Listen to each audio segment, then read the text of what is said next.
बिथाङा ख्रिस्टान धोरोम सिबियारि बिथांमोनखौ बुंदों बिथांमोना खाम सिफुं दामनाय बायदियाव ख्रिस्टान धोरोम सिबियारिफ्रा मोन्थाइ गैया लोगोसे बिथांमोनखौ एसटि स्टेटास मर्यादा मोननो हाया होननानै बिथाङा बुंदों। बिनि सायाव नोंथाङा माबाफोर बुंनो सानो नामा?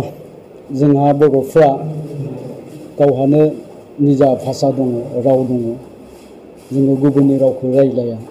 बेबायदिनो जोंहा निजा कालचार दङ, खाम सिफुं जथा सेरजा। बेखौ जों सोरनिफ्रायबा सोलाव लाबोआखै, सोरनिफ्रायबा बायाखै। बेखौ जोङो गावनो खालामदों आरो गावनो खालामनानै बेफोर आगजुफोरखौ जोङो दामो। आरो बिनि अनगायैबो जोंहा गावनो सोरजिनाय गावनि मोनसे कस्टिम दङ, ड्रेस दख'ना गामसा आर'नाइ, बेफोरखौबो जोंनो सोरजिनानै लानाय। दा जोंनि भाषा, जोंनि बे कालचार आरो जोंनि गाननाय जोमनायजोंनो जोङो जोंनि हारिनि जि सिनायथि, बे सिनायथिखौ होनो हायो।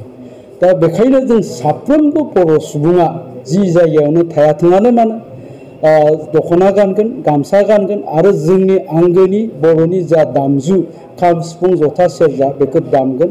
बेवहाय रावहाबो बादा होनायनि ओंथि गैया। जे सत्यरन्जन बराया जोंनि बर'फ्रा सोर सोर खामखौ दामनांगौ, सिफुंखौ दामनांगौ, सेरजाखौ दामनांगौ, बिनि सायाव बुंनायनि जेबो बिहा जेबो मोन्थाइ गैया, अधिकार गैया। दिनै बिथाङा बे बुंनायनि आन्दोआव आङो बेखौसो सानो जे बिथाङा दिनै बर'फोरनि गेजेरावहाय मोनसे गावस्रानाय लाबोनो नागिरदों, बेले बेजे सोमजिहोनो नागिरदों।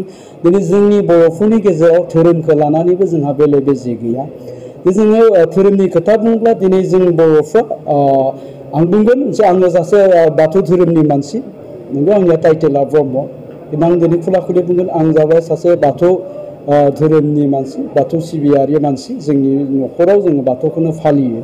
दा बेबायदिनो बर'फोरनि गेजेरावहाय गोबां धोरोमनि मानसिफोर दङ। ख्रिस्टियान दङ, सोरबा अनुकुल दङ, सोरबा जयगुरु दं, सोरबा कृष्ण गुरु दङ।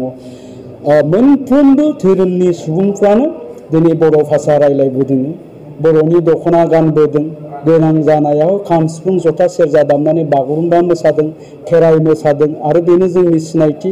आरो मोनफ्रोमबो धोरोमनि सुबुंफ्रानो जोंनि हारिमुखौ लाखिनायजों लोगोसे हारिखौ सिबिबोबाय थादों। दा ओंखायनो जोंनि बर'फोरनि गेजेराव धोरोमखौ लानानै मालाबाबो गावस्राबोआखै आरो गावस्रायाबो। खिन्थु बेबायदि जोंनि गेजेराव हाबसोनानै सत्यरन्जन बरा बायदिया जिखिनि खोथा बुंदों, बे जाबाय बर'फोरखौ गावस्रा होनायनि आरो बर'फोरनि गेजेराव बेले बेजे खालामनायनि मोनसे खैसारिसो। जे सत्यरन्जन बराया जोंनि बर'फोरनि गेजेराव हाबनानै बे खोथाखौ बुंनायनि मोन्थाइ गैया। एक्टिभिटिस खालामबोबाय दङ, जिखिनि एक्टिभिटिस मावबोबाय दङ। आं बेखायनो मोनसे खोथाखौसो बुंनो नागिरदों, एखेते सत्यरन्जনৰ आगत अ आखरটো माने एड करिब लागे, सत्यरन्जনৰ जागात अ आखरটো দি असत्यरन्जन करिब लागे। एखेते আজি दिनै जि एक्टिभिटिस কৰি আছে आरो एसटिनि मोन्थाइखौ सोर मोनो मोना बेखौ बुंनायनि सिगां आं बिथांखौ बुंगोन, एसटिनि सायाव जुदि बिथाङा एसेबां अननाय दङब्ला, एसेबां जुदि मोजां मोननाय दङब्ला, आसामाव ट्राइबेल बेल्ट एन्ड ब्लकआव जेसेबांखिनि नन ट्राइबेलफोरा बे दखल खालामनानै दोनदों, बिथाङा बेखौ मुक्त खालामग्रो। अब्लासो जों बिथांखौ बुंगोन बिथाङा ट्राइबेलनि सायाव अननाय दङ। गतिके बिथाङा दिनैनि दिनाव बेखौ बुंनो थाङाबालासिनो जोंनि सोरबा बर' ख्रिस्टाना एसटि मोननाय मोनैनि जि खोथा बुंदों बे ओंथि गैया। आरो बिनि थाखाय आङो गोख्रों रावजों सोंखारिगोन आरो बेबायदि बुंनायनिफ्राय जाहाथे बिथाङा जानगाराव थायो, आं बेखौबो बिथांखौ खावलायनाय जागोन। गतिके बेनो सत्यरन्जन, আপুনি যদি আমাৰ এসটিক যদি ইমানে ভাল পায়, যদি ইমানে মৰম কৰে, তেতিয়াহ'লে অসমৰ যিখিনি নন ট্ৰাইবেলসকলে ট্ৰাইবেল বেল্ট এণ্ড ব্লকত বেদখল কৰি আছে, এই মাটিবোৰ আমাক মুক্ত কৰি দিয়ক। মই আপোনাক সেইটোকে অনুৰোধ জনাইছোঁ।